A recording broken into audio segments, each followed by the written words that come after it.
Bueno, siguiendo con el curso virtual de actualización Epilepsia 2021, en esta oportunidad me toca a mí hablar de epilepsia en la adolescencia. Bueno, antes que nada quiero agradecer al grupo de epilepsia y a la Sociedad Neurológica Argentina por haberme invitado a dar esta charla. Yo soy Walter Silva, soy neurólogo de adultos, pero hace muchos años que trabajo en el Servicio de Neurología Infantil en el Hospital Italiano de Buenos Aires y soy el actual jefe de la sección epilepsia. Por tal motivo me invitaron a hablar sobre adolescencia y epilepsia. Bueno, sobre todo, primero vamos a dar la definición, ya que el auditorio es fundamentalmente neurólogo de adultos. Entonces, recordemos que adolescente, de acuerdo a la definición de la OMS, es un periodo de crecimiento del desarrollo humano, después de la niñez y antes de la edad adulta, que oscila entre los 10 y los 19 años, y también es un momento importante donde se produce la transición del neurólogo pediatra al neurólogo de adulto. En el mundo se estima aproximadamente que hay 1.200 millones de personas en edad de adolescencia. En Argentina corresponde al 16,9% de nuestra población. Y hay un problema serio, importante en la adolescencia, ya que es un marcador de pronóstico, ya que el 70% de las muertes prematuras en el adulto se deben muchas veces a conductas y hábitos de riesgo que se inician justamente en la adolescencia. Y es allí en el adolescente y en el adulto joven donde nosotros como neurólogos en algunas oportunidades podemos intervenir. Aproximadamente un tercio de las epilepsias comienzan antes de los 20 años. Se calcula que aproximadamente un 18% de las epilepsias ocurren en la adolescencia. Esto corresponde a aproximadamente un 1,5 o un 2% de la población de adolescentes. Y algunas epilepsias surgirán durante la adolescencia, pero hay muchas que probablemente surgirán en la infancia y que persistirán en la adolescencia, y a los que ven adolescentes van a ver pacientes adolescentes con epilepsias de inicio en edades tempranas y que muchas veces tienen evoluciones completamente diferentes a las epilepsias que inician en el adulto joven o en los adultos. Esto se debe a que hay un aumento de los mecanismos de excitación que se producen en esa época. Algunos postulan que puede haber alguna relación con cambios hormonales, pero eso es un tema bastante discutido y no completamente aclarado a la fecha. Bueno, la adolescencia con sus particularidades es una etapa del ciclo vital donde el paciente epiléptico tendrá algunos desafíos probablemente más serios que en el adulto para enfrentar y llevar esta enfermedad frente a la sociedad, sus familiares, sus pares, y tratar de lograr un adecuado ajuste social. No es un momento fácil la adolescencia. Entonces, la comorbilidad influirá mucho en el ajuste social, o sea, porque a su vez la epilepsia se asocia e interactúa y debe ser probablemente tratada de manera diferente si existen algunas otras comorbilidades frecuentes en la adolescencia, como trastornos alimenticios, abuso de sustancias, depresiones, menos frecuentemente cuadros psicóticos. Todos estos influirán fundamentalmente en el pronóstico de la enfermedad. Y hay que tener en cuenta que el adolescente con epilepsia vive con un continuo temor ante la aparición de estas crisis impredecibles que les causará un impacto importante tanto a él como a los que los rodean. Y el impacto psicosocial negativo que tiene la epilepsia en el adolescente es claramente mucho peor. Bueno, como todos sabemos, existen distintos síndromes electroclínicos epilépticos que van a empezar en distintas etapas de la vida, pero probablemente cuando vemos y tratamos a un paciente adolescente, lo más importante a tener en mente son las epilepsias que inician en la infancia, en la adolescencia y en la edad adulta, y aquellas que son de inicio variable. Hay que tener en cuenta cuáles son las epilepsias que más frecuentemente transcurren o inician de la adolescencia. Transcurren porque vienen de un periodo previo. Por ejemplo, las epilepsias benignas infantiles, hoy denominadas autolimitadas, tanto la rolándica como la occipital, las epilepsias focales estructurales, las epilepsias focales de etiología desconocida, las ausencias juvenil y la epilepsia mioclónica juvenil, que muchas veces inician justamente en esta edad.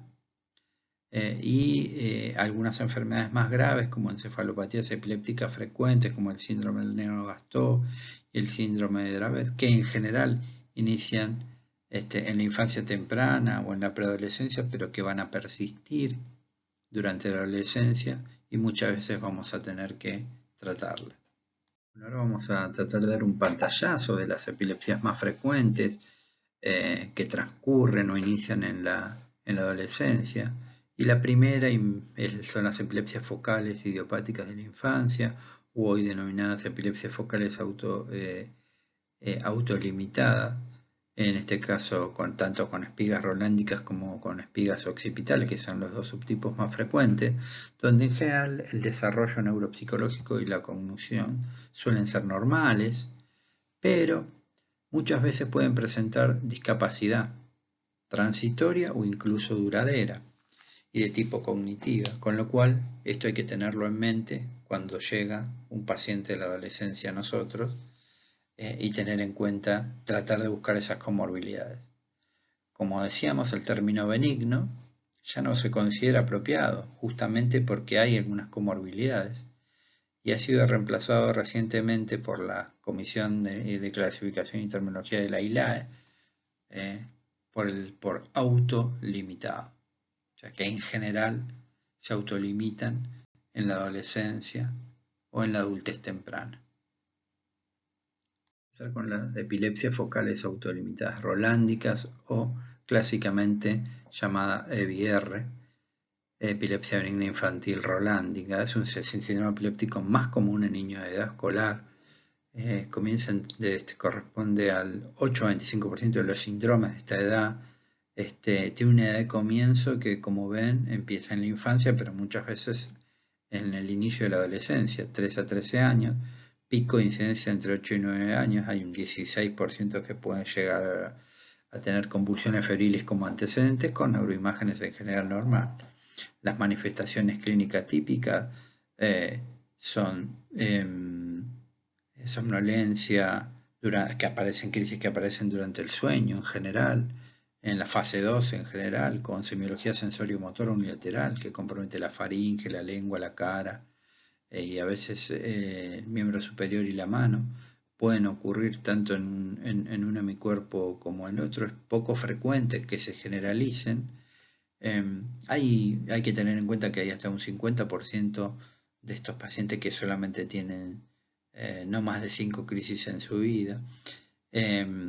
Sí, hasta un 40% pueden tener algún desorden en el neurodesarrollo, un trastorno cognitivo asociado como trastornos del lenguaje, trastorno de la lectura, y hay un 10% que tiene comorbilidades como ADHD, o sea, síndrome de desatención, y migraña. El electroencefalograma en este tipo de epilepsia en general tiene un ritmo de base normal, con descargas focales en las regiones temporales anteriores bilaterales. Estas espigas muchas veces aparecen aisladas o a veces en clúster, y sí tienen una cosa interesante, es que se activan claramente en sueños, sobre todo en la somnolencia y en fase 2. Son unilaterales entre el 55 y el 70%, pero hasta el 42% pueden ser bilaterales, y hay que tener en cuenta que muchas veces tienes una localización atípica que ocurre en aproximadamente un 20% de los casos. En esta diapositiva vemos un electroencefalograma típico. En este caso tenemos un montaje monopolar o referencial, donde vemos la presencia de una descarga de espiga onda, fíjense, fundamentalmente en el electrodo T4, temporal anterior derecho, que se propaga a F8 y T6 con campo eléctrico, y también lo vemos en F4, una descarga focal unilateral en este ejemplo. Este es otro paciente también con una epilepsia focal autolimitada rolándica. Este es un electro durante el sueño. Como vemos, acá tenemos también descargas focales que se ven localizadas en la región frontocentral derecha, en ocasiones a derechas y en ocasiones a izquierda, tal como habíamos dicho que ocurre, y esto es bastante característico de ver y que nos ayuda mucho en el diagnóstico cuando vemos este electro, sobre todo durante el sueño, la somnolencia, con descargas focales bilaterales con máxima electronegatividad en T3 y C3 o en forma independiente en T4 y C4, patrón típico característico. Bueno, las epilepsias focales autolimitadas rolándicas también pueden tener evoluciones atípicas, y esto se ve en aproximadamente un 1% de los casos, lo que en su momento fue descrito como atípicas. Acá vemos el ejemplo de un electroencefalograma con una descarga de punta onda continua durante el sueño lento. Como vemos, es una descarga de punta onda generalizada y continua. Hoy en día se define más del 80% era lo clásico, pero se han visto en algunos trabajos que tener más del 50% y hasta más del 30% cuando el síndrome agrega todas las características como son deterioro cognitivo progresivo y punta onda continua, también puede ser parte de este tipo de diagnóstico. Algo novedoso que también estamos viendo en los últimos años es que estas formas de evolución atípica muchas veces tienen mutaciones específicas, o sea que lo que se está pensando es que probablemente este tipo de epilepsias que antes llamamos epilepsia benignas de evolución atípica muchas veces tienen asociado un marcador genético o una mutación típica, como por ejemplo el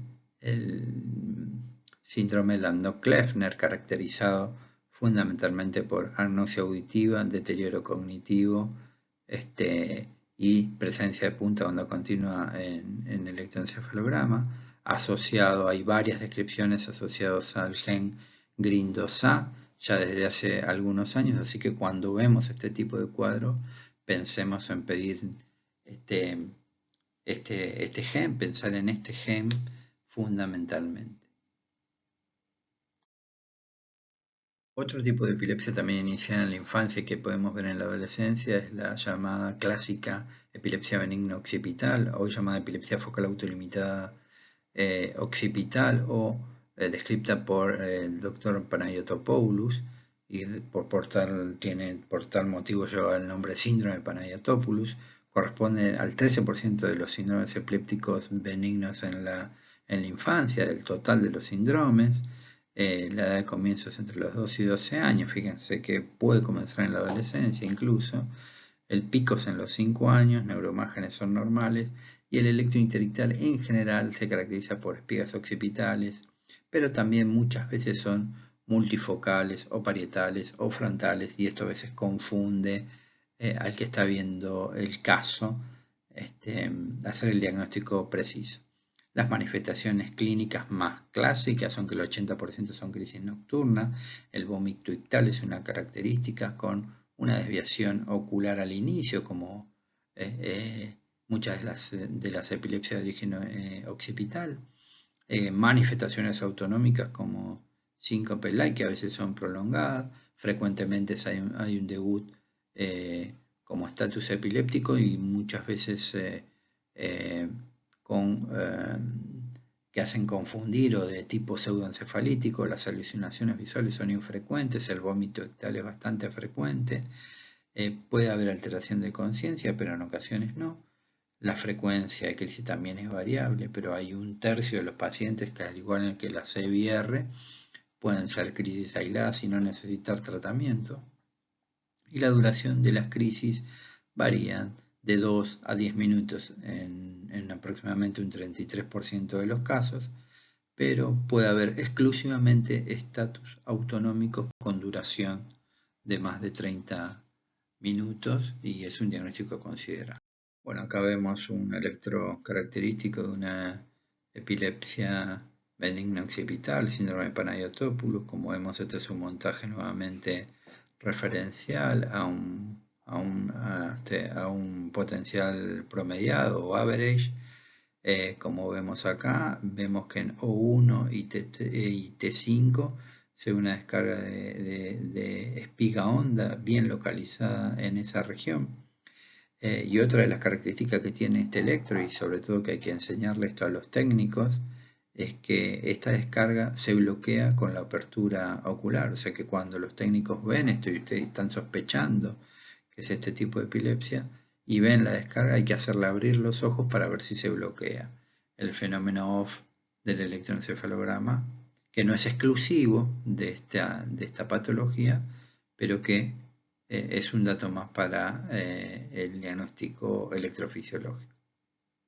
Bien, en este síndrome muchas veces pueden verse descargas generalizadas que nos hacen confundir el diagnóstico y se trata ni nada más ni nada menos que una epilepsia claramente focal. Las epilepsias que vamos a ver en la adolescencia es la epilepsia, el síndrome de epilepsia ausencia, sobre todo el síndrome de epilepsia ausencia juvenil. Recuerda que existe infantil y juvenil, pero el juvenil es el que vamos a ver, que es el que en general debutan entre los 10 y 17 años. Hay un tercio de los pacientes que tienen antecedentes de haber padecido epilepsia ausencia de origen infantil, la que empieza entre los 4 y 10 años. Las crisis en la juvenil son mucho más frecuentes que las que se ven en la infantil. Es muy común que haya clúster de ausencias al despertar. Hay un 15 a 20% que asocia crisis mioclónicas. Tienen una duración ictal de 10 a 20 segundos con una rápida recuperación hiposictal. La epilepsia, sobre todo las juveniles y las infantiles, digamos, asocian crisis tónico-clónica generalizada. Y en general en la ausencia juvenil, las crisis tónico-clónicas preceden al inicio de las ausencias. Bueno, este es el electrocaracterístico de trenes de descarga de actividad generalizada 3 Hz con máxima expresión en regiones frontales bilaterales que aparecen clásicamente durante la hiperventilación. Incluso uno en el consultorio puede hacer ventilar o hiperventilar 3 o 4 minutos al paciente y a veces hacer el diagnóstico ahí, ver la ausencia en vivo y en directo en estos pacientes. Es una buena práctica intentar hacerlo porque uno se vaya con un diagnóstico presuntivo en el consultorio.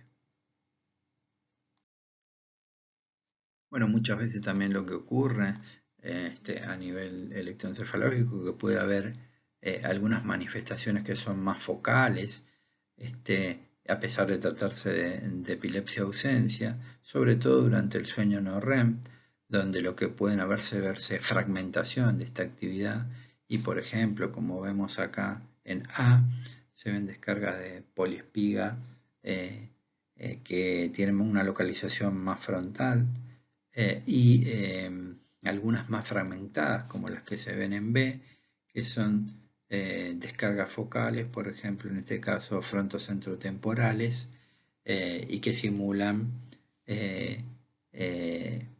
tratarse a veces o pueden confundir con hallazgos que a veces vemos en epilepsias de tipo focales, como por ejemplo una epilepsia del lóbulo frontal. Pero siempre tener en cuenta la de inicio y hacer claramente el diagnóstico sindromático. Bueno, siguiendo con los síndromes, otra que podemos ver que inicia claramente en edad temprana es la epilepsia mioclónica grave de la infancia o síndrome de Dravet, que en general comienza en el primer año de vida, con crisis recurrentes, focales, muchas veces con estatus febril o desencadenados por hipertermia, incluso con el agua caliente. genera estatus epilépticos recurrentes que a veces corresponden a un hemicuerpo u otro, en general resistente a los antiepilépticos, que empeoran muchamente con los bloqueantes de canales de sodio como carbamazepina y fenilidantoína.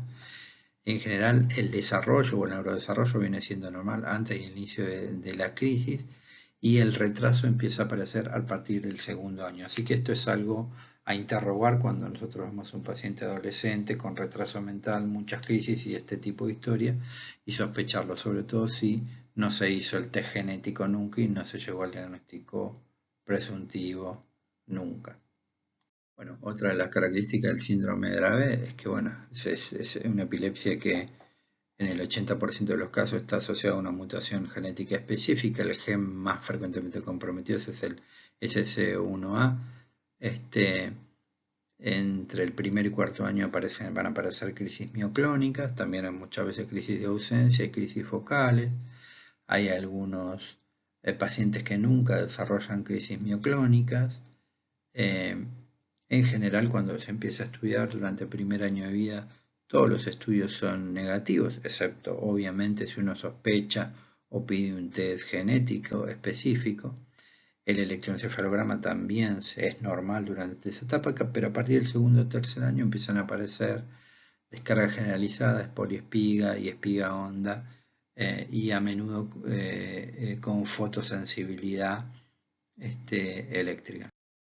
Bueno, acá lo que vemos en esta diapositiva es un electroencefalograma bipolar que vemos arriba los electrodos de la derecha, en el medio un montaje transversal con electrodos de línea media y abajo el hemisferio izquierdo lo que vemos son complejos generalizados de espiga honda y poliespiga honda que son asociados con mioclonías proximales en miembros superiores. En el trazado, como ven, el trazado poligráfico a nivel electromiográfico se ven las mioclonías que vienen posterior a la descarga. Siguiendo entonces con los síndromes que podemos ver en la adolescencia, que vienen de la infancia, nos encontramos con el síndrome de Lennox-Gastaut, que en general empieza o debuta después de los 4 años de edad, pero pueden debutar más cerca de la preadolescencia, pero sí persisten durante la adolescencia. Los tipos de crisis más frecuentemente y que nos hacen el diagnóstico son las tónicas, atónicas, las ausencias atípicas, y obviamente estas crisis persisten en la adolescencia y pueden persistir en la vida adulta, y las más características son las crisis tónicas nocturnas. En general hay una causa sintomática, pero hay varias causas descritas de origen genético. Hay un deterioro cognitivo moderado a severo que empeora con la falta de control de la epilepsia y es uno de los desórdenes más complejos a manejar, tanto con el neuropediatra como el neurólogo de adulto y el epileptólogo, tanto pediátrico como adulto, ya que son de muy difícil control. Con respecto a las claves para la identificación del síndrome de Lennox-Gastaut, la clásica triada diagnóstica comprende algunos tipos de crisis, pero sobre todo, como dijimos, las crisis tónicas, la presencia de retraso mental y deterioro cognitivo. Y a nivel electroencefalográfico, bueno, encontramos este patrón típico de punta onda lenta difusa. Punta onda lenta, estamos hablando de un patrón de menos de 2 Hz o 2 Hz como característico de este síndrome. Algunos autores en el síndrome Lennox-Gastaut consideran que un electro con presencia de actividad rápida a 10 Hz o más de 10 Hz asociados a crisis tónica que a veces ocurren con mínimas manifestaciones como solamente retroversión ocular durante el sueño no REM, es algo que debemos buscar y es un criterio diagnóstico esencial para hacer el diagnóstico de síndrome Lennox-Gastaut. Bueno, y ahora que ya describimos algunos síndromes y dimos los tips más importantes para sospechar los síndromes epilépticos que vienen de la infancia y que vamos a ver en la adolescencia, que son un poco diferentes a los que vemos de inicio en la edad adulta, vamos a hablar sobre las cuestiones a tener en cuenta en el inicio de tratamiento con antiepiléptico tanto en niños como adolescentes, ¿no? Hay algunos factores claves, como dijimos, que una de las cosas a considerar es obviamente ver si tiene o no una historia natural benigna. Hay algunas epilepsias como dijimos, las epilepsias focales autolimitadas con rolándicas occipitales, muchas veces tiene una historia natural benigna y no hace falta iniciar un tratamiento en la adolescencia. Al contrario, este tipo de epilepsia muchas veces tiene una duración promedio de 3 años y probablemente tenemos que decidir en la adolescencia retirar los fármacos antiepilépticos, sobre todo si pasaron más de 3 años y sobre todo si se normalizó el electroencefalograma como uno de los criterios para suspender. Otra cuestión a tener en cuenta en la elección son los efectos secundarios cognitivos y conductuales de estos fármacos antiepilépticos, que a veces estos efectos son individuales, son impredecibles, y sobre todo en las drogas nuevas que hay menos experiencia, pero que se están empezando a describir. Otra cuestión a tener en cuenta es la conducción vehicular. Obviamente que los niños pequeños no conducen, pero los adolescentes van a empezar a conducir y es algo que tenemos que tener en cuenta a la hora de elegir tratar o no tratar y sobre todo qué usar. Sobre todo teniendo en cuenta que en nuestro medio, en nuestro país, a partir de los 17 años, con autorización de los padres, pueden conducir. Bueno, ¿qué tenemos que hacer para seleccionar el fármaco epiléptico? El diagnóstico del síndrome epiléptico es el factor determinante más importante para la elección y el tratamiento. Es hacer el diagnóstico del síndrome epiléptico a partir de toda la historia y especialmente del tipo de crisis en el caso que no lleguemos a un síndrome epiléptico. Tener en cuenta cuando uno elige los fármacos antiepilépticos que hay algunos que tienen eficacia contra una amplia gama de tipos de crisis, hay algunos que son ineficaces para cierto tipo de crisis y hay algunos que pueden empeorar algunos tipos específicos de crisis, por ejemplo las crisis mioclónicas que pueden empeorar con carbamazepina, con vigabatrina y con gabapentina.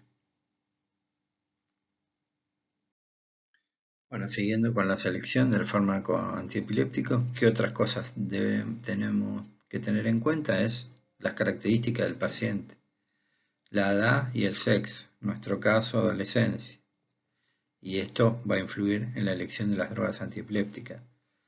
Tener en cuenta las comorbilidades, sobre todo las comorbilidades de la adolescencia en sí, pero también si existe enfermedad hepática, disfunción renal, trastornos del comportamiento, obesidad o alguna comedicación. Un tema no menor es la situación socioeconómica, ya que hay algunas drogas antiepilépticas que están disponibles incluso en el sistema público, pero hay algunas que no están disponibles. Y bueno, siempre hay que tener en cuenta el costo, claramente, la cobertura médica y el costo de copagos que pueden influir en la selección de esto. Y sobre todo, la adherencia al tratamiento, porque si el paciente no puede comprar la medicación o no puede conseguir la medicación, esa adherencia no va a ser buena, así que es un tema a tener en cuenta, sobre todo en los países de nuestra región. Algo que siempre nosotros los médicos buscamos es tratar de que todo tenga una clara evidencia y que lo que vamos a utilizar tenga el mejor nivel de evidencia para que tengamos la mejor efectividad y la mejor seguridad en el paciente. Entonces en el 2016 hubo una puesta al día de la evidencia, de la eficacia de drogas antiepilépticas, para monoterapia, o sea, para inicio de distintos tipos de crisis y síndrome. Bueno, el objetivo fue preguntarse qué drogas antiepilépticas tienen la mejor evidencia de eficacia o efectividad a largo plazo como monoterapia inicial. Entonces hicieron una revisión que finalmente terminó eligiendo 64 ensayos clínicos controlados, aleatorizados, que se habían publicado hasta el año 2013. Y este fue el resultado del estudio o de la revisión. ¿no? Como ustedes ven, lo que queríamos es que tengamos nivel de eficacia y evidencia de efectividad nivel A. Como vemos, tenemos nivelados carbazepina para niños y adolescentes con crisis de inicio focal. Tenemos nivel A para etosuximida y valproico para epilepsia ausencia. Para las demás no tenemos ninguna nivel A. Para la mayoría tenemos nivel C y D, distintos tipos de medicaciones con distintos niveles. Con lo cual nos cuestionamos que uno puede tener una guía de evidencia, pero probablemente no respondan las preguntas de la práctica clínica. Y esto nos complica. Entonces, ¿qué hacemos? Bueno, obviamente todos tenemos nuestras estrategias, pero siempre que haya algún algoritmo o bibliografía al respecto y opinión de expertos fundamentalmente. Así que en el año 2020 se publicó un algoritmo pragmático para seleccionar drogas antiepilépticas en pacientes con epilepsia, probablemente sobre todo y analizada para pacientes que tienen epilepsia de inicio posterior a los 10 años. El objetivo era desarrollar un algoritmo pragmático para facilitar la elección y adecuarla a cada paciente en particular, ¿sí? Teniendo en cuenta también las comorbilidades. Bueno, como ven, los distintos tipos de crisis no se pusieron síndromes, sino que se pusieron tipo de crisis, excepto algunos síndromes. Se dividió en distintos niveles, primero, segundo y tercer nivel. Como ven, el ácido valproico quedó como primera elección en la mayoría de las crisis generalizadas, tanto en ausencias mioclónicas, ausencia mioclónica, tónico-clónicas generalizadas. En las de origen focal hubo 4 drogas que quedaron en primer nivel: levetiracetam, carbamazepina, lamotrigina o carbazepina, eslicarbazepina y lacosamida. Y en los casos de origen desconocido, en pacientes menores de 21 años, que son los que nos interesan en esta charla, quedó valproico, lamotrigina y levetiracetam, y luego quedaron en segundo y tercer nivel. Pero también este algoritmo práctico tuvo en cuenta las comorbilidades, y acá vemos cómo se tuvo en cuenta situaciones especiales que muchos están presentes en los pacientes adolescentes, como la premenopausia, la ingesta de anticonceptivos orales, la migraña, la obesidad y distintas comorbilidades. Como vemos en la mujer premenopausia, el ácido valproico baja o digamos sube de nivel o cambia su indicación y su prioridad de indicación de acuerdo a distintas situaciones. Fue descartada en crisis vocales, ya de hecho el ácido valproico no se está usando en mujeres premenopáusicas por distintas razones, primero por teratogenicidad y segundo por la alta frecuencia de efectos adversos que tienen en las mujeres, y también, a pesar que muchas veces no hay teratogenicidad, hay disminución del coeficiente cognitivo de hijos de madres epilépticas que tomaron ácido valproico durante el embarazo. En crisis generalizada pasó a segundo nivel y en otro tipo de crisis a tercer nivel en premenopáusicas. En cambio, en las mujeres premenopáusicas, como por ejemplo con crisis tónico-clónica generalizada, la lamotrigina y el levetiracetam pasaron a primer nivel. Los anticonceptivos orales bajaron porque son, digamos, inductores y disminuyen la efectividad de los anticonceptivos: perampanel, topiramato, eslicarbazepina, carbamazepina, fenobarbital y difenileantoína. Y un punto aparte donde hay que tener mucho cuidado es con la lamotrigina, con el uso de anticonceptivos orales, porque por un lado los estrógenos reducen el nivel de lamotrigina, por un lado, y por el otro lado la lamotrigina también reduce moderadamente el nivel de levonorgestrel, con lo cual hace inefectivos los anticonceptivos que tienen esta hormona.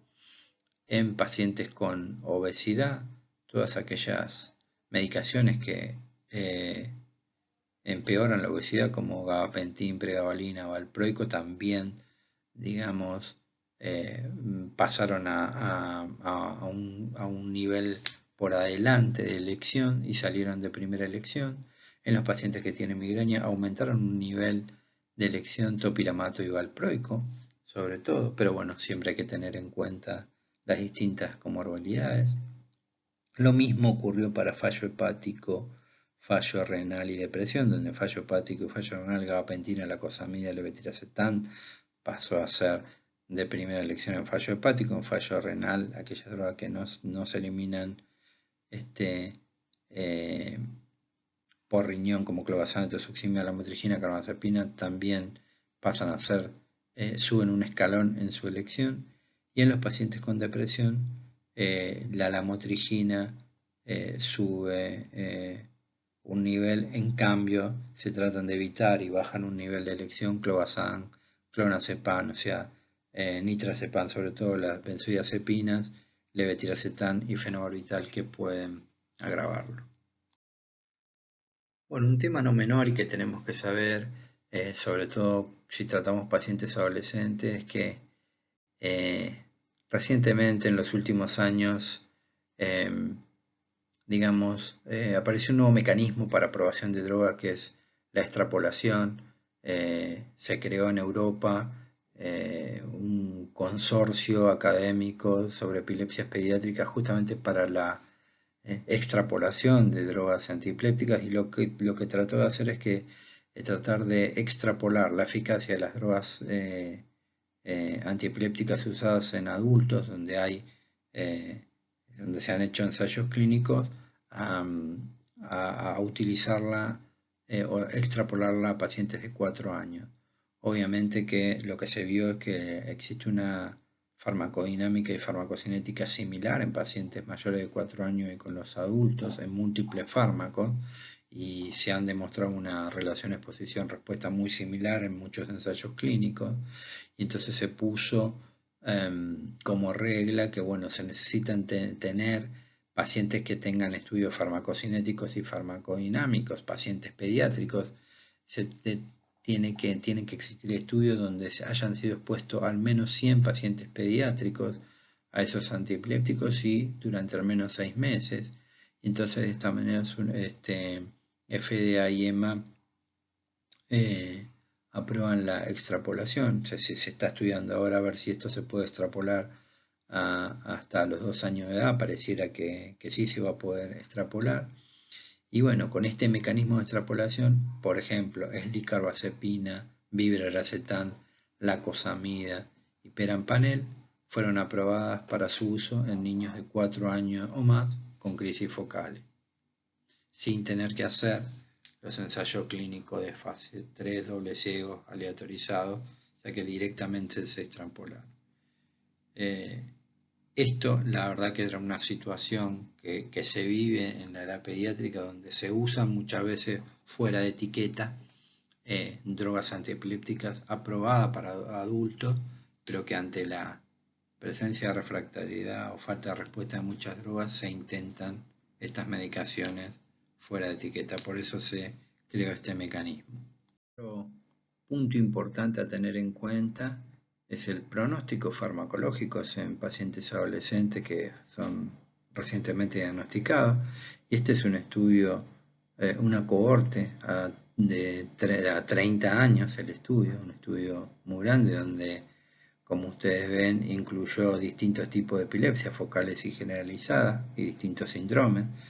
Incluyó adolescentes de 13 a 19 años. Los pacientes tenían que tener como mínimo un seguimiento a 2 años, pero un máximo, la cohorte duró 30 años.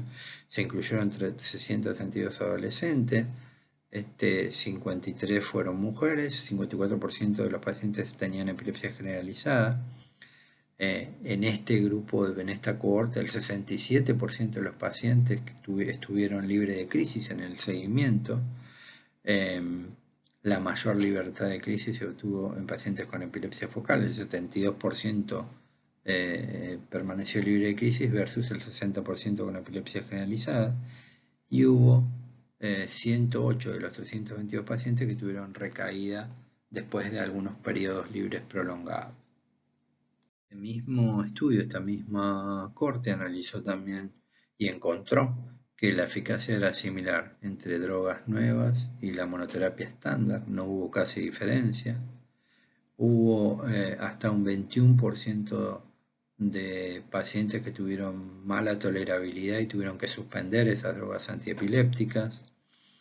Y cuando se analizan el porcentaje de pacientes que tuvieron efectos adversos, vemos que la motrigina fue la que tuvo la tasa más baja de efectos adversos, fue un 12%, en cambio topiramato se asoció con la tasa más alta, que fue el 56%.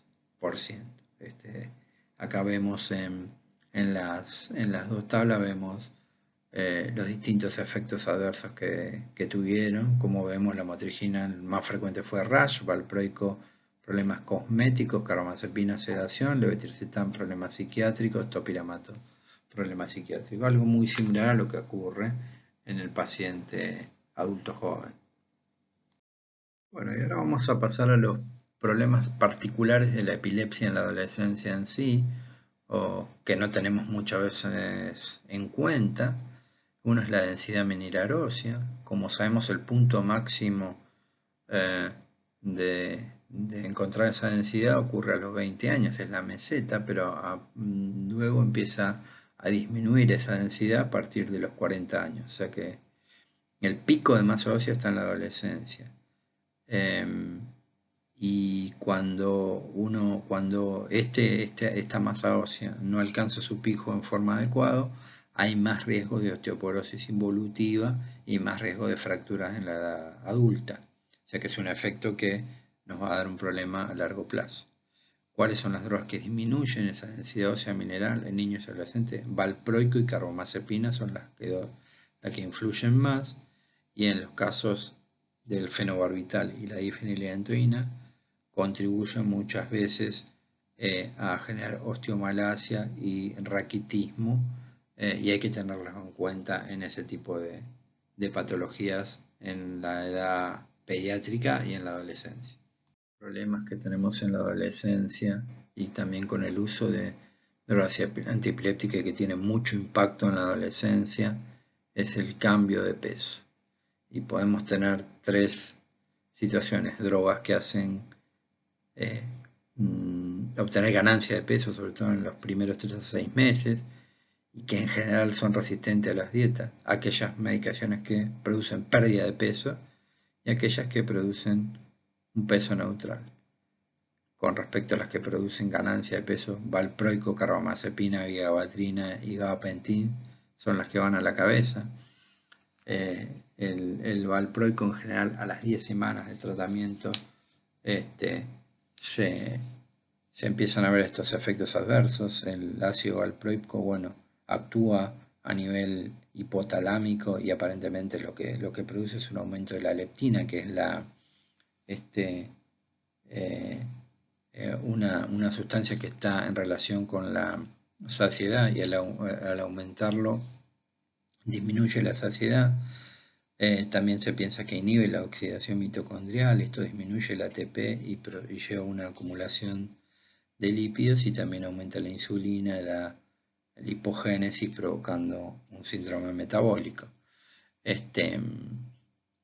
Con respecto a las que producen pérdida de peso, topiramato, sonizamida y felbamato son las más implicadas, y esto es importante porque estas drogas muchas veces se usan en pacientes con parálisis cerebral que de hecho tienen dificultades en su ganancia de peso, tienen atrofia muscular, y muchas veces el usar estas medicaciones no les favorecen el trofismo ni el mantenimiento del peso, que a veces es muy difícil mantenérselo. Y tener en cuenta que las que no influyen y que son neutrales para el peso son la motrigina, levetiracetam y difenilidantoína. Difenilidantoína no es una droga que usamos mucho en forma crónica, pero bueno, en ocasiones ante esta problemática puede llegar a ser una opción a considerar. Bueno, otro de los problemas de la epilepsia en la adolescencia es claramente la depresión. La depresión antes de la adolescencia, o sea, en la etapa de Tanner 1, en general es ligeramente superior en el sexo masculino, pero en la etapa 4 de Tanner se duplica al doble en mujeres. mujeres que experimentan depresión en esta edad. Y se presentan patrones similares en adolescentes con epilepsia, y también la ideación suicida también es mayor en las niñas que en los niños. Para que ustedes sepan más o menos si hay algunos trabajos que analizaron la incidencia de depresión entre los 4 y los 19 años y varió entre un 5 y un 40% de distintas series. Pero sí hay factores que claramente son factores de riesgo que son más frecuentemente vistos. Uno es el sexo femenino, 73,7% son mujeres versus 26% que son varones en general en la adolescencia.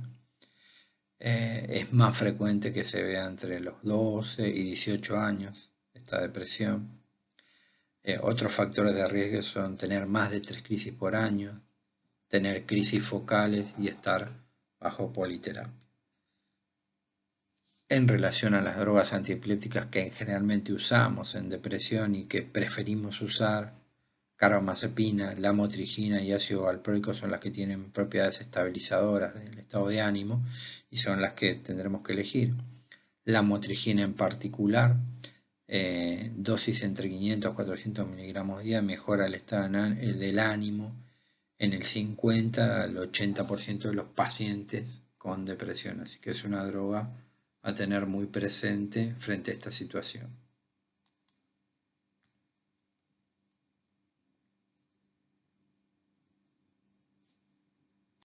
Otros de los problemas de la epilepsia en la adolescencia son el uso de anticonceptivos orales y el embarazo.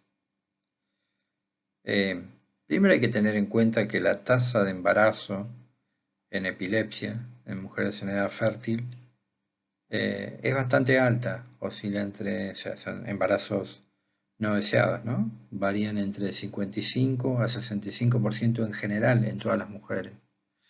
Pero hay aproximadamente un 30% de los embarazos en los adolescentes que no son planificados. ¿Qué cosas entonces nosotros indicamos desde el punto de vista de las conductas?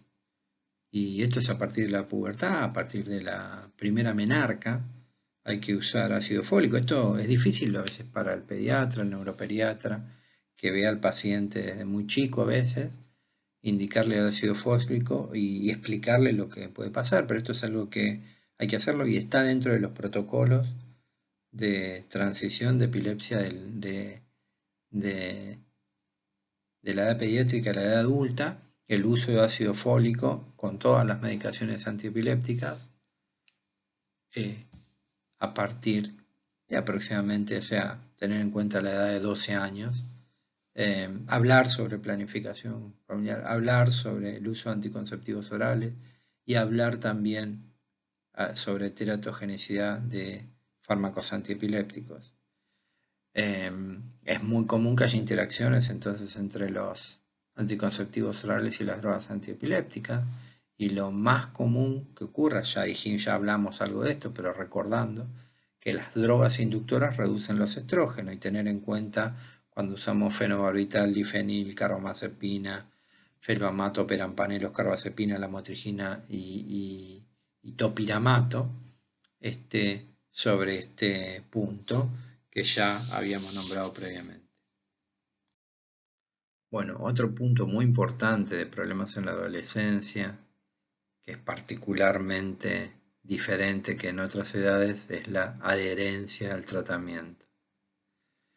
Esta adherencia al tratamiento ha sido estudiada en distintas series y se ha visto que hay un cumplimiento variable en distintas culturas que va desde un 35 al 79% de los pacientes que no toman en forma adecuada la medicación. Y esto tiene como consecuencias, obviamente, el aumento de la morbilidad, la reducción de la eficacia y la efectividad de los antiepilépticos en el adolescente, y obviamente, aunque en general no son elegibles para ensayos clínicos, si fueran elegibles, traería sesgo en los ensayos clínicos en adolescentes. Hay algunos estudios empíricos que se hicieron usando teorías de desarrollo humano que sugieren que la adherencia al tratamiento depende de las habilidades de autocuidado, de la autoeficacia y del sentido de control, que estarían relacionadas con la adherencia. Y estas teorías se usaron para desarrollar algunos estudios que traten de explicar esta falta de adherencia en esta edad en particular. En estos estudios se vieron algunas cosas interesantes en relación a la adherencia y vieron que había la mejor adherencia se correlacionó en aquellas familias o en aquellos pacientes que tenían menor cantidad de hermanos, probablemente porque los padres se ocupaban más del paciente con epilepsia y no de todos los hermanos. Cuando por parte del adolescente había mayor conocimiento y mayores expectativas con respecto al tratamiento, también hubo mayor adherencia. Y por otro lado, cuando se correlacionó el conocimiento y la expectativa tanto del paciente adolescente como de los padres, cuando esta adherencia autoinformada por los padres era mejor, había un mayor conocimiento también del adolescente. Con lo cual lo que nosotros tenemos que hacer son intervenciones que traten de mejorar el conocimiento de los adolescentes, tratar de hablar con los adolescentes y darle toda la información necesaria para que ellos sean conscientes de que tienen que tener buena adherencia. Explicar muy bien el plan de tratamiento y qué va a pasar, qué puede pasar con ese tratamiento. Y tratar de garantizar y de dar esa información tanto a los padres como a los adolescentes y que haya un acuerdo, que en las consultas el adolescente esté con los padres y que haya un acuerdo entre ellos. Cuando hay un acuerdo entre ellos en que están todos convencidos de que la medicación puede ser beneficiosa y va a mejorar la calidad de vida, eso mejora la adherencia.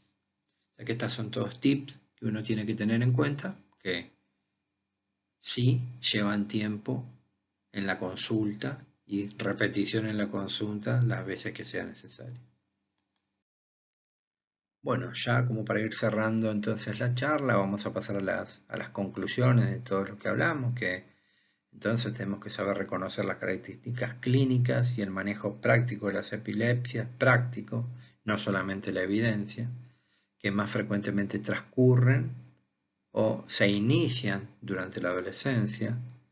Tener en cuenta que siempre el factor más importante, como en todas las epilepsias, es la elección de las drogas antiepilépticas, es el síndrome epiléptico y el tipo de crisis. Así que es lo primero que tenemos que hacer, es tratar de hacer el diagnóstico. Hay el alto nivel de evidencia, como dijimos, no siempre es el factor más importante en la selección de las drogas antiepilépticas y hay que tener cuestiones pragmáticas o prácticas y usar también algoritmos que nos presentan la opinión de expertos para tomar estas decisiones. La eficacia de las drogas antiepilépticas, recordar que en mayores de 4 años resultados o eficacias de ensayos clínicos en adultos pueden extrapolarse a pacientes mayores de 4 años.